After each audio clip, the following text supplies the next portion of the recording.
السلام علیکم ورحمۃ اللہ وبرکاتہ۔ جیسا کہ آپ لوگوں کو پتہ ہے کہ رمضان کا مہینہ جو ہے نا، یہ بڑا برکت والا اور فضیلت والا مہینہ ہوتا ہے۔ رمضان کے مہینے میں اللہ رب العزت جنت کی سیل لگاتا ہے۔ بڑی بڑی نیکیاں چٹکیوں میں آپ کما سکتے ہو۔ ایک نیکی کے جو ہے نا وہ 70 ملتے ہیں، اور ایک نفل نماز کا ثواب وہ فرض کے برابر ہو جاتا ہے، اور فرض کا ثواب 70 فرضوں کے برابر ہو جاتا ہے۔ اسی لیے رمضان کا ویلکم کرنے کے لیے ہم سب لوگ تیار ہو جائیں۔ اور جب رمضان آنے والا ہوتا ہے نا، تو آسمانوں پر بھی کھلبلی مچ جاتی ہے۔ فرشتے جو ہیں نا وہ رمضان کی تیاری میں مشغول ہو جاتے ہیں کہ رمضان کا ویلکم کرنا ہے۔ رمضان جب شروع ہوتا ہے تو جہنم کے دروازوں کو بند کر دیا جاتا ہے، شیطان کو قید کر دیا جاتا ہے، اور جنت کے دروازے کھول دیے جاتے ہیں۔ جنت کو جو ہے نا دھنی دی جاتی ہے، اور ایک فرشتہ اعلان لگاتا ہے، اے خیر کو طلب کرنے والے آگے بڑھ اور ڈھیر ساری نیکیاں کر لے، اور اے شر کے طالب بس کر، رک جا، گناہ مت کر۔ اور اللہ رب العزت کی رحمتیں، مغفرتیں بارش کی طرح برسنے لگتی ہیں رمضان کے مہینے میں۔ اسی لیے رمضان کا استقبال کرنے کے لیے ہم سب لوگ تیار ہو جائیں۔ آئیے جانتے ہیں کہ حضور علیہ الصلاۃ والسلام رمضان کا استقبال کیسے کرتے تھے۔ حدیث میں آتا ہے کہ حضور علیہ الصلاۃ والسلام 2 مہینے پہلے ہی رمضان کی تیاری شروع فرما دیتے تھے، اور ایک دعا مانگا کرتے تھے، اللہم بارک لنا فی رجب و شعبان وبلغنا رمضان، کہ اللہ ہمارے رجب اور شعبان کے مہینے میں اتنی برکت دے کہ ہم رمضان کو پالیں۔ تو رمضان کو پانے کی دعا پہلا کام۔ اور حضور علیہ الصلاۃ والسلام رمضان کا مہینہ شروع ہونے سے کچھ دن پہلے نفلی روزے رکھنا بند کر دیتے تھے، رمضان کی تیاری، تاکہ جب رمضان کا مہینہ شروع ہو تو ہم پورے طریقے سے فٹ ہوں۔ اسی لیے علماء نے لکھا ہے کہ رمضان کا مہینہ شروع ہونے سے 3 دن پہلے کم سے کم روزے رکھنا بند کر دیے جائیں، نفلی روزے بند بالکل۔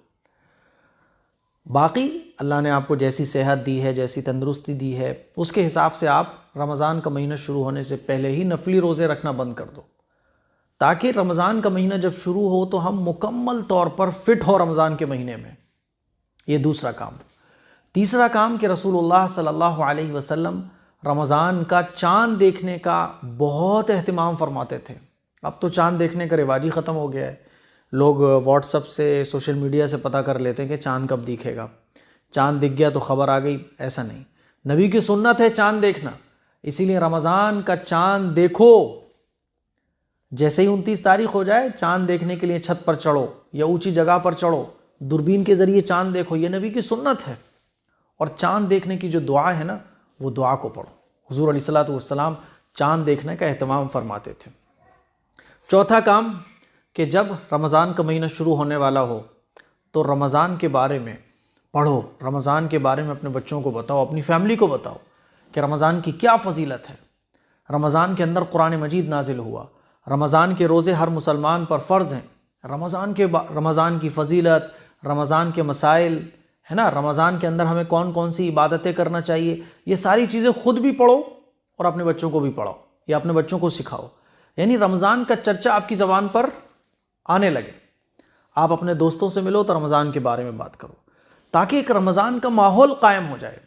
صحابہ اکرام اور رسول اللہ صلی اللہ علیہ وسلم رمضان کا مہینہ آنے سے پہلے ہی رمضان کے بارے میں ذکر کرنا شروع کر دیتے تھے، آپس میں ذکر، لوگوں کو رمضان کی دعوت، ایک پورا ماحول قائم ہو جاتا تھا۔ کیونکہ جتنا کوئی بات کہی جاتی ہے نا تو اتنا ماحول بنتا ہے، اتنی فکر دل کے اندر پیدا ہوتی ہے۔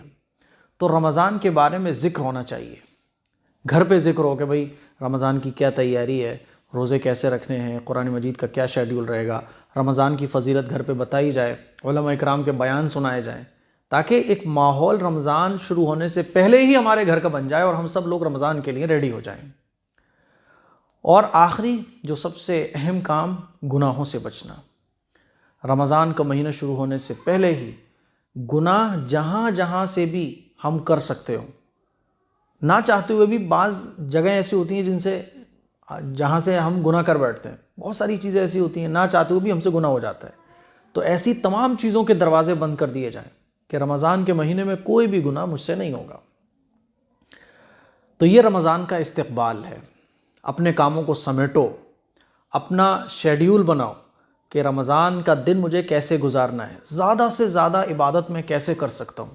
11 مہینے اللہ رب العزت نے ہمیں سونے کے لیے، کھانے کے لیے، کمانے کے لیے دیے ہوئے ہیں، لیکن یہ رمضان جو ہے نا، یہ اللہ تعالیٰ نے نیکیوں کی سیل لگا دی ہے، جنت کی سیل لگا دی ہے۔ بڑے سے بڑا گنہگار بھی مغفرت، چھوٹے سے عمل اللہ کے سامنے رکھ کر دعا کے لیے اگر ہاتھ اٹھا دے تو اللہ تعالیٰ اس کو بھی معاف فرما دیتا ہے۔ بڑے سے بڑا گنہگار، ایسا گنہگار جس کو یہ لگ رہا ہو کہ یار میں نے تو بہت دنیا کا سب سے بڑا گنہگار آدمی میں ہوں، اس کی بھی رمضان میں مغفرت ہو جاتی ہے۔ تو میرے عزیز بھائیوں، میری بہنوں، رمضان کی تیاری شروع کر دو ابھی سے۔ رمضان کا مزاج بنا لو کہ رمضان آنے والا ہے، مجھے جم کر عبادت کرنی ہے، مجھے جم کر قرآن پڑھنا ہے، راتوں میں اللہ کے سامنے مجھے ہاتھ اٹھانا ہے، سونا مجھے نہ کے برابر ہے، اتنا سونا ہے کہ بس جس سے میری طبیعت ٹھیک رہے، بس سستی باقی نہ رہے، ہے نا، پورا دن میرا اچھے سے گزرے، بس اتنا سونا ہے کہ میری تھکان اتر جائے۔ کمانا کم کرنا ہے، کھانے بھی کم کھانے۔